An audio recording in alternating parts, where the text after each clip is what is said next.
Annapurna jewellery కాసుల పేరు festival flat 9.99% VA మాత్రమే ఫిబ్రవరి 7 నుండి 15 వరకు. తక్కువ ఖర్చు, ఎక్కువ సేవింగ్.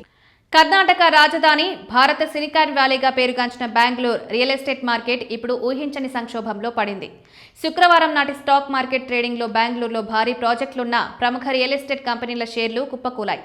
ఐటీ రంగంలో ఆర్టిఫిషియల్ ఇంటెలిజెన్స్ తెస్తున్న మార్పులు భవిష్యత్తులో ఇళ్ల కొనుగోలుపై, ఆఫీస్ స్పేస్ డిమాండ్పై ప్రభావం చూపుతాయన్న భయం ఇన్వెస్టర్లను వెంటాడుతోంది. బెంగళూరు నగరంలో ప్రధానంగా కార్యకలాపాలు సాగించే రియాలిటీ దిగ్గజాల పేర్లు 4% వరకు నష్టపోయాయి. ప్రెస్టీజ్ ఎస్టేట్స్ షేర్లు భారీగా పతనమయ్యాయి. బ్రిగేడ్ ఎంటర్ప్రైజెస్ కంపెనీ ఇన్వెస్టర్ల అమ్మకాల ఒత్తిడిని ఎదుర్కొంటోంది.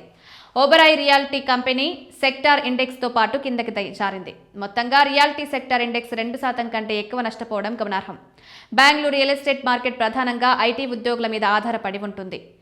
కంపెనీలు ఇచ్చే భారీ జీతాలు, కొత్త నియామకాలే ఇక్కడ ఇల్లు, ఆఫీసుల డిమాండ్ పెంచుతాయి. ప్రస్తుతం ఆంథ్రోపిక్ వంటి AI సంస్థలు తమ టెక్నాలజీ ద్వారా లీగల్ పనులు, కోడింగ్, అనలిటిక్స్ను ఆటోమేటిక్గా చేస్తున్నాయి. అంతర్జాతీయ బ్రోకరేజ్ సంస్థ జెఫ్రీస్ ఈ పరిస్థితిని సాస్పోకాలిప్స్ అని అభివర్ణించింది. అంటే సాఫ్ట్వేర్ యాజ్ ఎ సర్వీస్ కంపెనీలకు AI వల్ల ముప్పు వాటిల్లే ప్రమాదం ఉందని ఇన్వెస్టర్లు భావిస్తున్నారు. గతంలో AI కంపెనీలకు సహాయం చేస్తుందని అనుకున్నారు. కానీ ఇప్పుడు AI ఈ కంపెనీలను రీప్లేస్ చేస్తుందేమో అన్న భయం మొదలైంది. Work from home, hybrid models ఇప్పటికే కమర్షియల్ రియల్ ఎస్టేట్ను దెబ్బతీయగా ఇప్పుడు AI వల్ల ఆఫీసుల అవసరం మరింత తగ్గుతుందేమో అన్న ఆందోళన నెలకొంది. ఐటీ ఉద్యోగులు ముఖ్యంగా మిడ్ టు ప్రీమియం ఇళ్లను కొనుగోలు చేస్తుంటారు. ఒకవేళ ఉద్యోగాల కోత లేదా జీతాల పెంపు తక్కువగా ఉంటే ఈ సెగ్మెంట్లో అమ్మకాలు మందగించే ప్రమాదం ఉంది.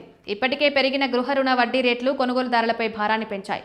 ప్రస్తుతానికి ఈ అమ్మకాల సునామీ ఒక రకమైన భయాందోళన వల్ల జరుగుతోందని కొందరు నిపుణులు చెప్తున్నప్పటికీ బెంగళూరు మార్కెట్ పరిస్థితులను నిశితంగా గమనించాల్సిన అవసరం ఉంది. టెక్నాలజీలో వస్తున్న ఈ పెను మార్పులు రియల్ ఎస్టేట్ రంగ రూపురేఖలను ఎలా మార్చబోతున్నాయో రాబోయే రోజుల్లో స్పష్టత రానుంది.